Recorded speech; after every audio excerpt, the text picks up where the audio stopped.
Ang gusto niya pong sabihin ay ma-direct ground siya. Hello mga plantita. Good morning, good afternoon, good evening po sa inyong lahat. Anumang oras po kayo nataon makapanood po nitong aking content. At ngayon po ay June 5. Kaso ayan, maulan po dito sa amin sa Bicol. At syempre, patuloy pa rin po yung ating pagsasaayos ng mga halaman at pagpapaluwag ng garden para magi po itong maaliwalas. Pero syempre, bago ko po ito ipagpatuloy, itong aking content ay syempre welcome back po ulit muna dito sa aking munting channel, MJ na Grandpa Channel. Ako po si Joy, ang inyong certified plantita, at i-shoutout ko na din po ito bago ko pa po makalimutan. Kasi ayan, talagang yung video ko ay nakapokus sa trabaho. Ang hirap ng nagbibideo at nagtatrabaho. Ayan, shoutout po kay Ma'am Monica Tanuka ng Davao City. Ayan, hello po sa inyo ma'am. Thank you po sa inyong panonood. At ayan po mga plantita, magpatuloy na po tayo sa pag-aayos po nitong itong aking garden para bumalik po sa ayos.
Ayan po, malinis na at inalisan ko rin po ng mga tuyong dahon itong fireball na bromeliad.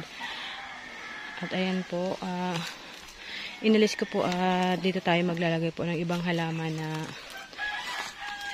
makakatulong upang lumuwag po itong ating munting garden. Ayan po, kaya inalis ko na po yung mga halaman na dubli-dubli na din. Marami naman po akong tanim yan dito na ganito. Kaya ayan po. Ayan, sa ayos na po natin tong mga plants. Ito po mga plantita yung sitwasyon nung alis na yung ibang plants. Ayan. At ito, i-arrange natin po ito dito. Inalis ko na nga po dito itong mga nakapat na crouton para ayan po malumuwag. Kasi tingnan niyo po yung space dyan. Ito lang dati. Ayan, luluwag siya. At ayan, nailipat ko siya dito. Ayan. Diyan ko siya nailipat. Ito nga po, inilipat ko na po dito itong mga crouton na nakapat. At ayan, inorganize ko na lang po dyan. Kumbaga po, may mga oras, hapon, mainit dito paghapon.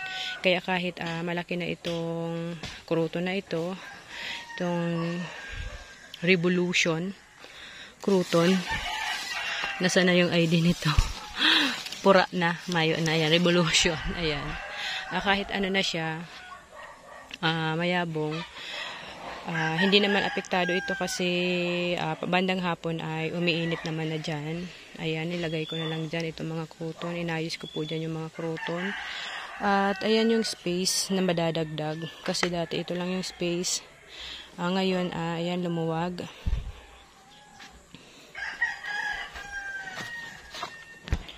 Tapos dito sa likod, ayan, ito po yung mga halaman na ilagay ko pa rin dito.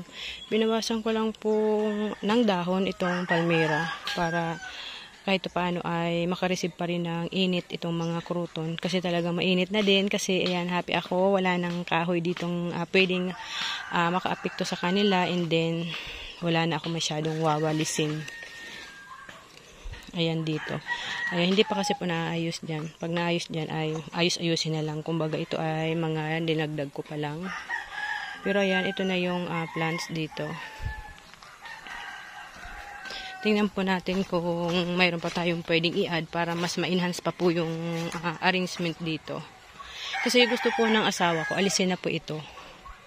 Gusto niya po talagang ipabura ito. Itong unang-unaming pinagsamahan na paglalandscape. Ayan.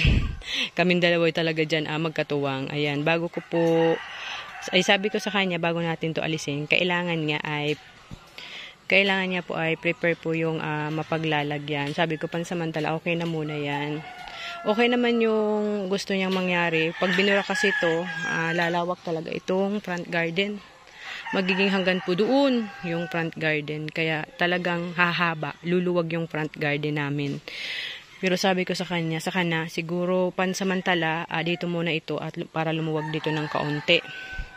Sabi ko pag okay na at prepare na yung mga pagtataniman ng ibang halaman na talagang i-direct natin sa ground. Kasi gusto ng asawa ko i-direct ground ito eh. Ayaw niya itong nasa pot. Ayaw niya na rin bumili ng pot. Kasi ayan po, marupok na siya. Ayan, marupok na siya. Nung binuhat ko siya ay nasisira na. Ayaw niya na po nang bumili. Ayan, natanggal na nga po nang binuhat ko. Marupok na po kasi. Sabi niya, huwag ka nang bumili ng pot. Tapos ayan po. Ay, nalaglag.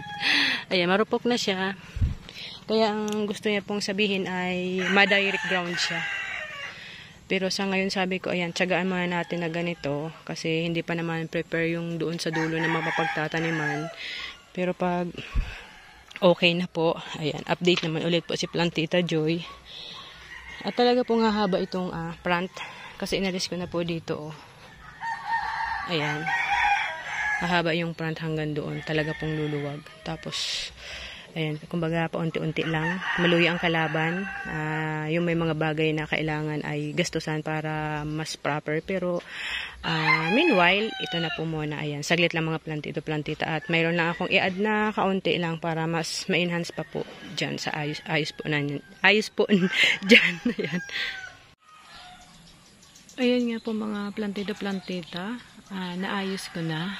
Ito mga kruton dito. At yung bato ay inilagay ko lang po dyan. Ayan.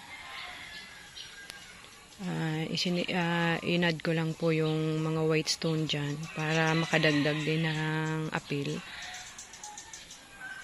Ayan po.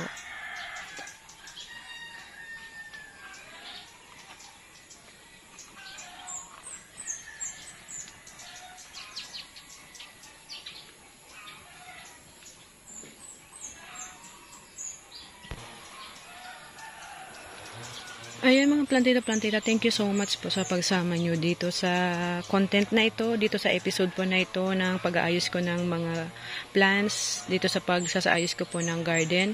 Salamat po sa sumusubaybay mula sa start ng pag-aayos ko naman. Doon pa sa nauna kong garden sa may kalamansian dati kasi pawala na yung kalamansi. Ayan, bali ito kasing garden na ito yung first garden ko. Pero nauna kong iayos yung second garden. Salamat po sa talagang gustong masubaybayan kung paano ko to maiayos. Kasi kung makita nyo po talaga ay parang nag-start ako sa number 1. Ayan, nag-start akong uno. Talagang lahat na bago, binago. Grabe yung pagbabago. Malala kasi malala din yung pagod at saka yung effort. Ayan. Pero, ayan, sulit naman. Okay na siya dito. At, unti-unti po talaga. Hindi ganun kadali. Ang pagtinitingnan po natin, para madali lang gawin po tulad nito. Ayan. Madali lang gawin yan. Para nilagay-lagay lang yung halaman. Pero yung arrangement po ng plants, kung paano sila magbagay-bagay lahat. At, para maka-add din ng iba pang attraction tulad ng mga pabato-bato dyan. Kumbaga, hindi rin siya ganun kadali. Madali lang isipin pero ang hirap gawin. Ayan. Thank you so much po ulit sa pagsama nyo sa episode na to. Sa lahat po ng mga subscriber na nadagdag. Sa lahat po ng mga viewers, sa mga nagko-comment, nagla-like and nag-share. Thank you so much po and God bless you all.